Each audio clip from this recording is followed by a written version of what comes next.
எண்ணிக்கை புத்தகம் அதிகாரம் 3 மற்றும் 4. ஆரோனின் புதல்வர்.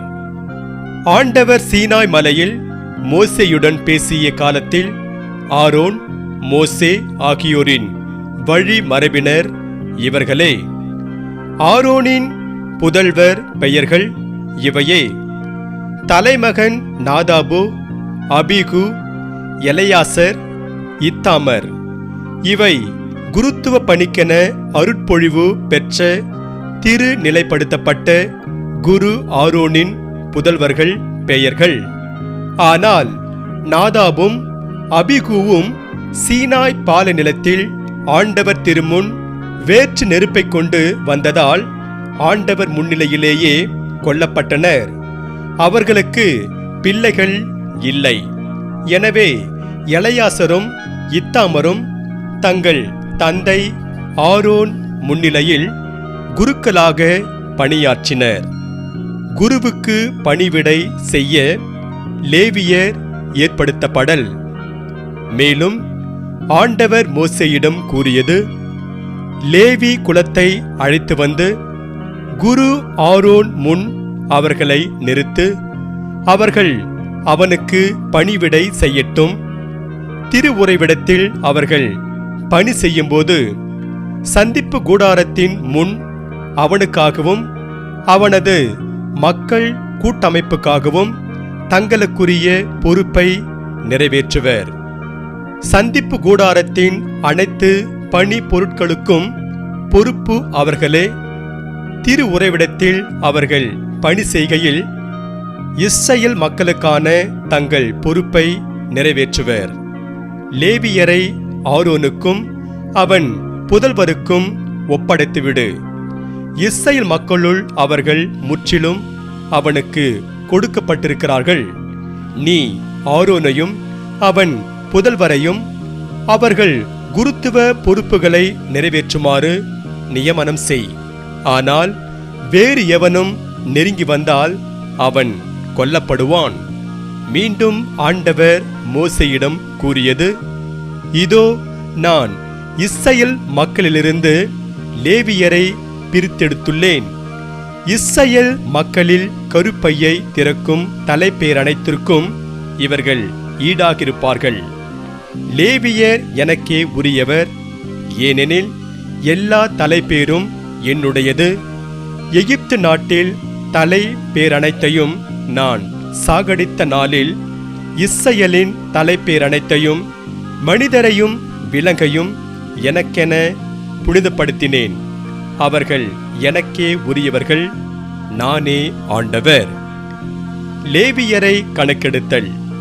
பின்னர் சீனாய் பாலைநிலத்தில் ஆண்டவர் மோசேயிடம் கூறியது: மூதாதையர் வீடுகள் குடும்பங்கள் வாரியாக லேவியின் புதல்வரை கணக்கிடு. 1 மாதமும் அதற்கு மேலுமான ஒவ்வொரு ஆண் பிள்ளைகளையும் நீ எண்ண வேண்டும். ஆண்டவர் கட்டளையிட்டு கூறிய அவர் வார்த்தையின்படி மோசே அவர்களை எண்ணினார். பெயர் வாரியாக லேவியின் புதல்வர் இவர்களே: கெர்சோன், கோகாத்து, மொராரி ஆகியோர். குடும்ப வாரியாக கேர்சோன் புதல்வர் பெயர்களாவன: லிப்னி, சிமயி. குடும்ப வாரியாக கோகாத்தின் புதல்வர் அம்ராம், இட்சகார், எபிரோன், உசியேல் ஆகியோர். குடும்ப வாரியாக மெராரியின் புதல்வர் மக்லி, மூசி ஆகியோர். மூதாதையர் வீடு வாரியாக லேவியர் குடும்பங்கள் இவர்களே: கெர்சோனியிலிருந்து லிப்னியர், சிமையர் ஆகிய குடும்பங்கள் தோன்றின. இவை கேர்சோனிய குடும்பங்கள். எண்ணிக்கைப்படி 1 மாதமும் அதற்கு மேலுமான ஆண்கள் அனைவரின் தொகை 7500. திருவுறைவிடத்துக்கு பின்னால் மேற்கு பாளையமிறங்க வேண்டியவர்கள் கேர்சோனிய குடும்பங்கள். இவர்களோடு இருக்கும் எலியாசாபு கேர்சோனியா மூதாதையர் வீட்டு குடும்பங்களின் தலைவன். இவன் இலாவேனின் மகன். சந்திப்பு கூடாரத்தில் கேர்சோன் புதல்வரில் பொறுப்பில் உள்ளவை திரு உறைவிடம் கூடாரத்துடன் அதன் அடைப்பு சந்திப்பு கூடாரத்தின் வாயில் திரை, தளத்திலுள்ள தொங்கு திரைகள், திரு உறைவிடத்தையும் பலிபீடத்தையும் சுற்றியுள்ள வாயில் திரை, அதன் கயிறுகள் ஆகியவையும் அவை தொடர்பான அனைத்து பணிகளுமே. கோகாத்திலிருந்து தோன்றியவை அம்ராமியர் குடும்பம், இட்சாக்காரியர் குடும்பம், எபிரோனியர் குடும்பம், உசியேலியர் குடும்பம் ஆகியவை. இவை கோகாத்தியர் குடும்பங்கள். எண்ணிக்கைப்படி ஒரு மாதமும் அதற்கு மேலுமான ஆண்கள் 8600 பேர். இவர்கள் தூயகத்திற்குரிய பொறுப்புகளை நிறைவேற்றி வந்தனர். திரு உறைவிடத்துக்கு தெற்கே பாளையமிறங்க வேண்டியவர்கள் கோகாத்து புதல்வர் குடும்பங்கள். இவர்களோடு இருக்கும் எலியாட்சாபான் கோகாத்திய குடும்பங்களின் மூதாதையர் வீட்டுத் தலைவன். இவன் உசியேலின் மகன். அவர்களின் பொறுப்பில் உள்ளவை பேழை, மேசை, விளக்குத்தண்டு, பலிபீடங்கள், குரு தூயக பணிகளுக்கு பயன்படுத்தும் பாத்திரங்கள், திரை ஆகியவையும் அவை தொடர்பான அனைத்து பணிகளுமே. மேலும் குரு ஆரோன் புதல்வன் எலையாசர், லேவியர் தலைவர்களெல்லாம் தலைவன் தூயகத்துக்கு பொறுப்பானவர்களை மேற்பார்வை செய்ய வேண்டியவன் இவனே. மெராரியிடமிருந்து தோன்றியவை மக்கிலியர் குடும்பமும் மூசியர் குடும்பமுமாகும். இவை மெராரியின் குடும்பங்கள். எண்ணிக்கைப்படி ஒரு மாதமும் அதற்கு மேலுமான ஆண்கள் அனைவரின் தொகை 6200. மொராரி குடும்பங்களின் மூதாதையர் வீட்டுத் தலைவன் சூரியேல். இவன் அபிகயிலின் மகன். இவர்கள் உறைவிடத்துக்கு வடக்கே பாளையமிறங்க வேண்டியவர்கள். மொராரி புதல்வரின் பொறுப்பில் ஒப்படைக்கப்பட்டவை திரு உறைவிடத்தின் சட்டங்கள், குறுக்கு சட்டங்கள், தூண்கள், பாதங்கள், அனைத்து துணைக்கலன்கள் ஆகியவையும் அவை தொடர்பான அனைத்து பணிகளுமே. சுற்றுத்தல தூண்கள், அவற்றின் பாதங்கள், முலைகள், கயிறுகள் ஆகியவையும் அவர்கள் பொறுப்பே. திரு உறைவிடத்தின் கிழக்கே சந்திப்பு கூடாரத்தின் முன் கதிரவன் உதிக்கும் திசையில் பாளையமிறங்க வேண்டியோர் மோசே, ஆரோன், அவன் புதல்வர். திரு உறைவிடத்தில் இஸ்ரவேல் மக்களுக்காக நிறைவேற்றப்பட வேண்டிய அனைத்திற்கும் பொறுப்பும் உரிமையும் இவர்களுக்கே உண்டு. வேறு எவனும் நெருங்கி வந்தால் அவன் கொல்லப்படுவான்.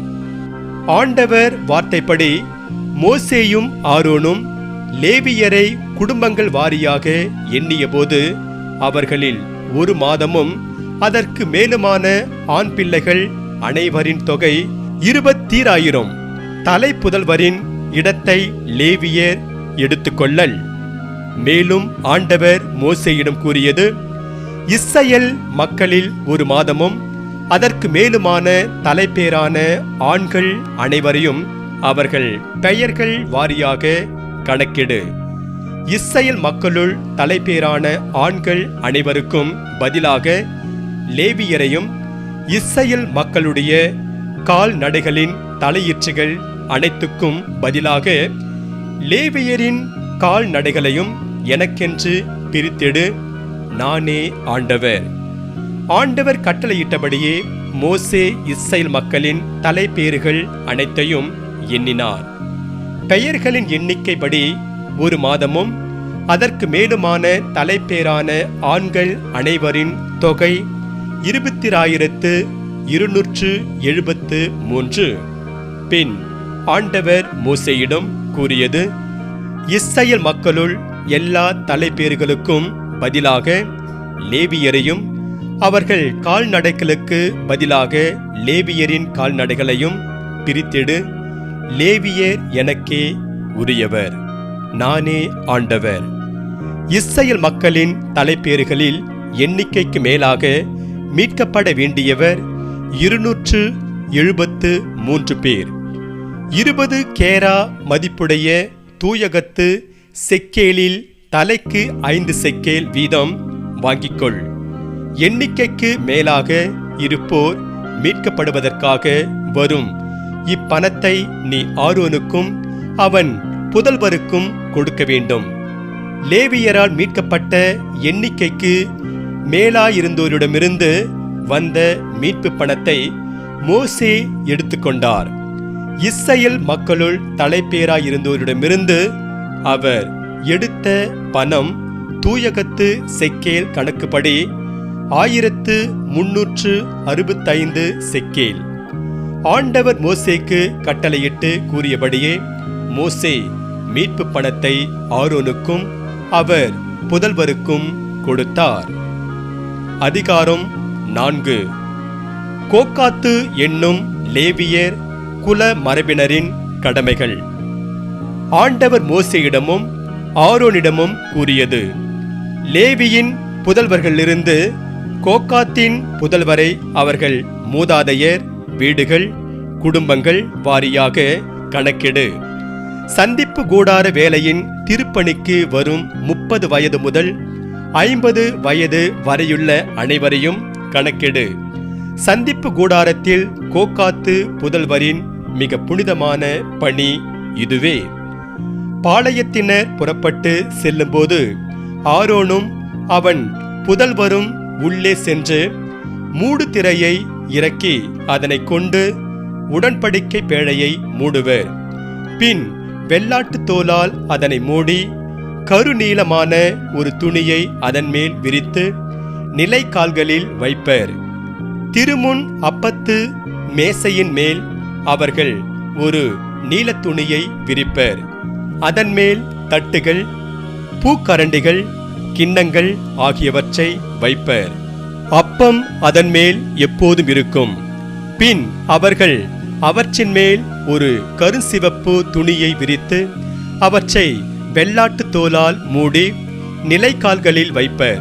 பின்னர் அவர்கள் ஒரு நீலத் துணியை எடுத்து அதை விளக்கு தண்டு அதன் விளக்குகள் அதன் திரிகள் அதன் சாம்பல் தட்டுகள் ஆகியவற்றின் மேலும் எண்ணெய்க்காக பயன்படுத்தும் பாத்திரங்கள் அனைத்தின் மேலும் விரிப்பர். அவர்கள் அதனை அதன் துணை கலன்களோடு ஒரு வெள்ளாட்டு தோலால் மூடி அதனை சுமக்கும் சட்டத்தின் மேல் வைப்பர். பின் பொற்பீடத்தின் மேல் ஒரு நீலத்துணியை அவர்கள் விரித்து வெள்ளாட்டு தோலால் அதனை மூடி நிலைக்கால்களில் வைப்பர்.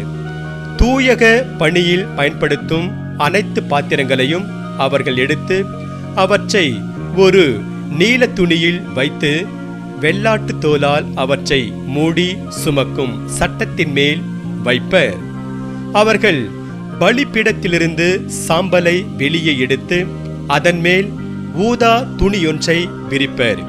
திருப்பணியில் பயன்படுத்தும் துணை கலன்களான தீச்சட்டிகள் முள்குரடுகள் சாம்பர் கரண்டிகள் களங்கள் ஆகிய பலிபீடத்து துணை கலன்கள் அனைத்தையும் அவர்கள் அதன் மேல் வைப்பர். வெள்ளாட்டு தோலை அதன் மேல் பரப்பி மூடி அதன் நிலைக்கால்களில் வைப்பர். ஆரோனும் அவன் புதல்வரும் திரு உறைவிடத்தையும் திரு உறைவிடத்து பணிக்கலன்கள் அனைத்தையும் மூடியதும் பாளையத்தினர் புறப்பட்டு செல்வர். உடனே கோகாதின் புதல்வர் இவற்றை தூக்கி செல்ல வருவர். ஆனால் சாகாதபடிக்கு தூய பொருள்களை அவர்கள் தொடக்கூடாது. மீறினால் அவர்கள் சாவுக்கு உள்ளாவர். கோகாத்தின் புதல்வர் எடுத்து செல்ல வேண்டிய சந்திப்பு கூடார பொருள்கள் இவையே: விளக்கிற்கான எண்ணெய், வாசனை தூபம், அன்றாட உணவு படையல், திருப்பொழிவு எண்ணெய் ஆகியவற்றின் பொறுப்பு குரு ஆரோன் புதல்வன் எலையாசருடையது. திரு உறைவிடம் முழுவதையும் அதிலிருக்கும் அனைத்தையும் தூயகத்தையும் அதிலிருக்கும் பாத்திரங்களையும் அவனே மேற்பார்வை செய்ய வேண்டும். ஆண்டவர் மோசேயிடமும் ஆரோனிடமும் கூறியது: லேவியருள் கோக்காத்து மரபை சார்ந்த குடும்பங்கள் அழிந்து படாதிருக்கட்டும். எனவே புனிதமிகு பொருள்களை அவர்கள் நெருங்கி வருகையில் சாகாமல் உயிரோடு இருக்கும்படி நீங்கள் அவர்களுக்கு செய்ய வேண்டியது, ஆரோனும் அவன் புதல்வரும் உள்ளே சென்று அவர்களில் ஒவ்வொருவனும் செய்ய வேண்டியது பற்றியும் தூக்கி செல்ல வேண்டியது பற்றியும் பணிப்பர். ஆயினும் புனித பொருட்கள் மூடப்படும்போது கோக்காத்தியர் உள்ளே சென்று பார்க்கக்கூடாது, மீறினால் அவர்கள் சாவுக்குள்ளாவர். கேர்சோன் என்னும் லேவிய குல மரபினரின் கடமைகள். பின்னர் ஆண்டவர் மோசேயிடம் கூறியது, கேர்சோன் புதல்வர்களையும் அவர்கள் மூதாதையர் வீடுகள் குடும்பங்கள் வாரியாக கணக்கிடு. சந்திப்பு கூடார வேளையில் திருப்பணிக்கு வரும் 30 வயது முதல் 50 வயது வரையுள்ள அனைவரையும் கணக்கிடு. பணி செய்ய வேண்டியோரும் சுமைகள் தூக்க வேண்டியோருமான கேர்சோனியர் குடும்பங்களின் பணி இதுவே. அவர்கள் எடுத்து செல்ல வேண்டியவை திரு உறைவிடத்தின் திரைகள், மூடுதிரையோடு சேர்ந்து சந்திப்பு கூடாரம், அதன் மேலே உள்ள வெள்ளாட்டுத்தோல், மூடுதிரை, சந்திப்பு கூடாரத்தின் வாயில் திரை, சுற்றுமுற்ற தொங்கு திரைகள், திரு உறைவிடத்தையும் பலிபீடத்தையும் சுற்றியிருக்கும் முற்றத்தின் வாயில் திரை, அவற்றின் கயிறுகள், அவர்களின் வேலைக்கான அனைத்து கருவிகள் ஆகியவை. அவை தொடர்பான அனைத்து பணிகளையும் அவர்கள் செய்வார்கள். ஆரோன் அவன் புதல்வர் கட்டளையிட்டபடியே கோர்சோனியர் புதல்வர் செய்ய வேண்டிய எல்லா வேலைகளும், அதாவது அவர்கள் செய்ய வேண்டியவை, சுமக்க வேண்டியவை அனைத்தும் இருக்கும். தூக்கி செல்ல வேண்டிய பொறுப்பு அனைத்தையும் நீங்கள் அவர்களிடம் விட்டுவிடுங்கள். இதுவே சந்திப்பு கூடாரத்தில் கேர்சோனியர் குடும்பங்கள் செய்ய வேண்டிய பணி. அவர்களின் பணி குருவாகிய ஆரோன் மகன் இத்தாமரின் மேற்பார்வையின் கீழ் இருக்கும். மெராரி என்னும் லேவியர் குலமரபினரின் கடமைகள். மெராரி புதல்வரை அவர்கள் மூதாதையர் வீடுகள் குடும்பங்கள் வாரியாக கணக்கெடு. திருப்பணிக்கு வரும் 30 வயது முதல் 50 வயது வரையுள்ள அனைவரையும் கணக்கெடு. சந்திப்பு கூடாரத்தில் மொத்த வேலையில் அவர்கள் தூக்கி செல்ல வேண்டியதற்கான ஏற்பாடு இதுவே. திரு உறைவிட சட்டங்கள், அதன் குறுக்கு சட்டங்கள், தூண்கள், பாதங்கள், சுற்றுப்புற்ற தூண்கள், அவற்றின் பாதங்கள், முளைகள், கயிறுகள், அவற்றுக்கான எல்லா கருவிகள், அவை தொடர்பான அனைத்து பணிகளே. அவர்கள் தூக்கி செல்ல வேண்டிய பொருட்களை பெயர் குறித்து அவர்களிடம் ஒப்புவி. இதுவே சந்திப்பு கூடாரத்தில் மெராரியரின் குடும்பங்கள் செய்ய வேண்டிய மொத்த பணி. அவர்கள் குரு ஆரோனின் மகன் இத்தாமரின் கீழ் இருப்பர். லேவியரை கணக்கெடுத்தல். மோசேயும் ஆரோனும் மக்கள் கூட்டமைப்பில் தலைவர்களும் சேர்ந்து கோக்காத்தியர் புதல்வரை அவர்கள் மூதாதையர் வீடுகள் குடும்பங்கள் வாரியாக கணக்கெடுத்தனர்.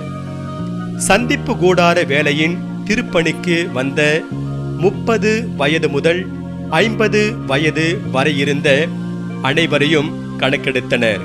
குடும்பங்கள் வாரியாக எண்ணப்பட்டவர்களின் தொகை 2750. மோசே வழியாக ஆண்டவர் கூறியபடியே மோசேயும் ஆரோனும் எண்ணியதில் கோக்காத்தியர் குடும்பங்களில் சந்திப்பு கூடார பணி செய்தோரின் மொத்த தொகை இதுவே. தங்கள் மூதாதையர் வீடுகள் குடும்பங்கள் வாரியாக கேர்சோன் புதல்வருள் எண்ணப்பட்டோர் சந்திப்பு கூடார வேலையின் திருப்பணிக்கு வந்த 30 வயது முதல் 50 வயது வரையிருந்த அனைவரிலும் தங்கள் மூதாதையர் வீடுகள் குடும்பங்கள் வாரியாக எண்ணப்பட்டோர் 2630 பேர். ஆண்டவர் வார்த்தையின்படி மோசேயும் ஆரோனும் எண்ணியதில் கேர்சோனியர் குடும்பங்களில் சந்திப்பு கூடார பணி செய்தோரின் மொத்த தொகை இதுவே. தங்கள் மூதாதையர் வீடுகள் குடும்பங்கள் வாரியாக மெராரியர் குடும்பங்களில் எண்ணப்பட்டோர் சந்திப்பு கூடார வேலையின் திருப்பணிக்கு வந்த 30 வயது முதல் 50 வயது வரையிருந்த அனைவரிலும் குடும்பங்கள் வாரியாக எண்ணப்பட்டோர் 3200 பேர். மோசே வழியாக ஆண்டவர் கூறியபடியே மோசேயும் ஆரோனும் எண்ணியதில் மெராரியின் குடும்பங்களில் எண்ணப்பட்டோர் இவர்களே. மோசேயும் ஆரோனும் இஸ்ரவேல் தலைவர்களும் எண்ணியதில் மூதாதையர் வீடுகள் குடும்பங்கள் வாரியாக எண்ணப்பட்டோர் எல்லோரும் சந்திப்பு கூடார வேளையில் சுமை தூக்கும் திருப்பணிக்கு வந்த 30 வயது முதல் 50 வயது வரை இருந்தவர்கள். அவர்களில் எண்ணப்பட்டோர் 8580 பேர். மோசே வழியாக ஆண்டவர் கூறியபடியே அவர்களில் ஒவ்வொருவரும் பணி செய்யவும் சுமை சுமக்கவும் நியமிக்கப்பட்டனர்.